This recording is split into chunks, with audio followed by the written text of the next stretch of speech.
Well, all right, y'all.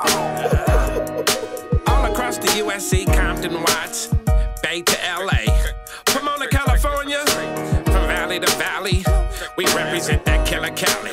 So if you keeping it real on your side of your town, you tune in to Gangsta Chronicles. Gangsta Chronicles, we gon' tell you how it goes. If I lie, my nose will grow like Pinocchio. We gon' tell you the truth and nothing but the truth. Gangsta Chronicles, this is not your average show. You're now tuned into the real MC8, Big James, and Big Steel. This is strictly from the streets. Hello. We represent the James. It's a man named Mr. Davis. Man, Mr. Davis worked in TYC for 40 years. Dude laughing right now, I just said Mr. Davis' name.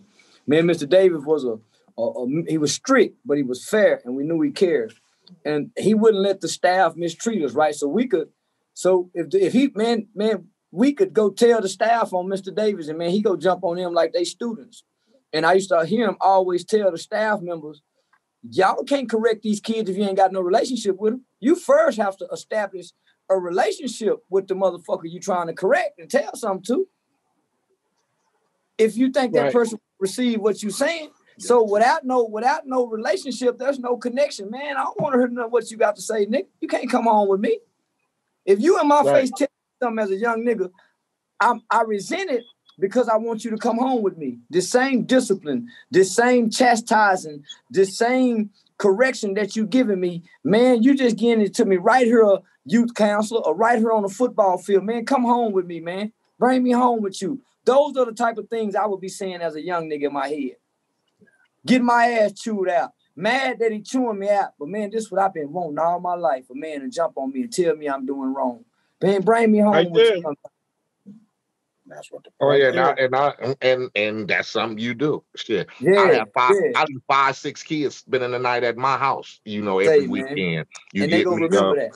Because of a lot of the kids didn't have dads, or dads didn't show up to practice or games, and I have my son playing with me because I want to show motherfuckers that we as black men do have that connection with our sons in the household. So that was one of my reasons for coaching, and coaching with my son is to show that there's a father, there's a son, you got that lifestyle here. So, and then I wouldn't want kids to feel alienated by that either. You get me? Yeah. Oh, shit. Yeah.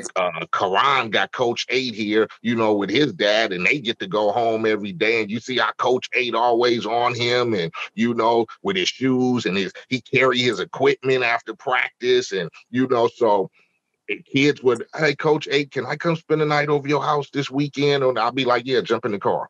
Can I come? So I have 5, 6 kids at the house. You know what I'm saying? And I've never been one to brag about it, but these kids are 16, 17 years old, and I got 4 of them in the room right now with my son. You get me? So that's the connection that I've had, to where that as these kids grow up, they still have the connection to me as a father figure and a coach, that they still, even that they're in high schools and they all go to different high schools now. Shit, every weekend these kids is at my house chilling. You get me? So say, man, shout out. That's the connection that I feel that I had to give back to, as far as knowing the way I grew up. Not to say I was fatherless, because my father was still around, but he wasn't in the home, and it made a significant difference. Say, hey, now this is what I want to say to all the football coaches. Man, you niggas you guys are the ones who stop the future violence, right?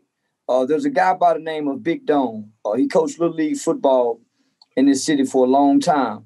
And once he got into politics, our local mayor and a few of our city council members went to California, and they got this VIP gang program that does with gang violence. So, man, they don't realize all the young niggas that's doing the shooting and killing, all them ones play Little League football together. So they went and got Big Dome. Man, Big Dome can show up anywhere, nigga. And hey, what's up, Coach Dome? All the young niggas know him. So he done been proven to be one of the most effective youth engagement people in the city from having coached Little League football, because you done met all the young niggas. It's a good start And especially if you can get programs like that, because let's face it, we're kind of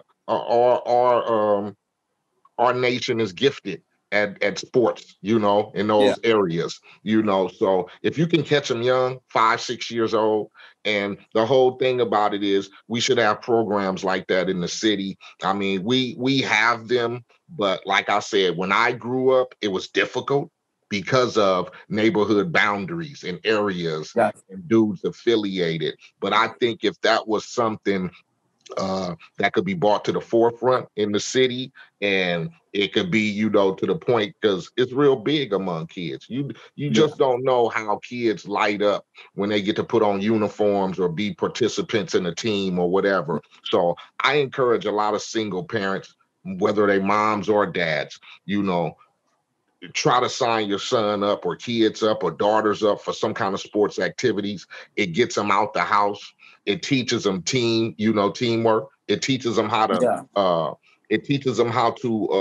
deal with certain situations, adversity. It's a good character development. It's good for It character teaches you how to development. get along with people outside of your own Yeah. area. You get me? So it's a good thing. Sometimes it's costly, but that's another thing I believe in.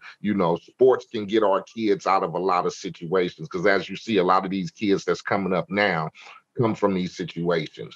And A lot of I'm glad you brought up the fact that it's a lot costly, of our right? sports figures, come from a lot of broken homes and poverty areas and gang infested situations. So if that was offered to a lot, it's costly. A lot of people can't afford it, but we got to find a way to be able to bring that to the forefront too. Because if we can give kids a different influence and a different path than what they see, like I said, I'm a musician. I made records. Drive by Miss Daisy and Where We From the Hood and all that type of shit, because it was an expression of what I saw growing up. So that's Yeah. why I made those type of records. But if you give youth an opportunity, then what they see, because, a lot of the music is pop some pills, pop a gun, stroke your woman, fuck your bitch, let's go get money. And I get it, freedom of speech, expression or whatever, but a lot of these kids gravitate to it. I got a son, he listened to a lot of that shit. He's influenced. Not that he's finna go out and pick up a gun or think that you got to drive a Lamborghini to be somebody, but they are influenced. That's why I put him in football at 5. His influence is football. You get me? He still Yeah. listen to rap music and he still listen to it and whatever. But his number one influence is football. It's not it's not who's hanging on the block or let's go over here and hang or whatever. His shit is let's go train, let's go work, let's go throw some passes, let's go get So if the kids are put on a path of something that can catch their influence young, then I think it could keep a lot of them out of that lifestyle. Yeah. And Exactly.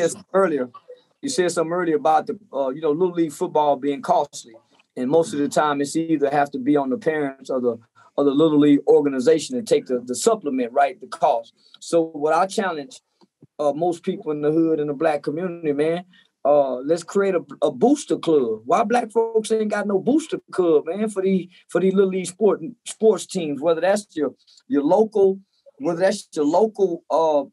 black businesses that's in that area, or if that's just the people we know who know we coach little league football and know there's a little league football team in our community, well, man, we make monthly donations to a little league team. So, man, if we all don't have to give a lot at one time, but if we all gave something, some of the time, man, we'll take a burden off these coaches and these single mothers that's trying to get their kids in some programs that's viable for their future.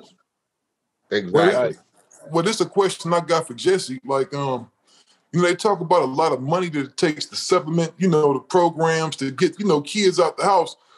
I'm pretty sure the government has some kind of money for that, man. Some kind of grant or something like that, where you can go cover a cost of something like that. We talked about that earlier.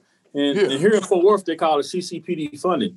And that's through your local police department, your sheriff department. Actually, just a while ago, I got a phone call. I missed a phone call from the sheriff because I called him earlier to talk to him about the Father program. I just missed his call up here while we were talking. But that's what you have to do. You have to get in there with those politicians like your sheriff. Nobody would ever think about, I need to go to the sheriff to get some help. That's your county jail, right? Them the niggas in the county jail. So you create program for them niggas, and that's where your local funding comes from. That's your county funding, right? Then you got state funding. That's your state government, or whoever your local state congressman is over whatever district you live in. That's what when you hear politicians say, well, they earmarked $50 million for a chicken feces project. I mean, they gave $50 million to somebody to go study chicken shit. So when I said earlier that the California Police Department has a $900 million budget for a police department, they're not spending all that money. So a lot of that money is just sitting that belongs to us, but we don't know how to go solicit those funds. So with this new stimulus package, right, that they just put before us is $900 billion.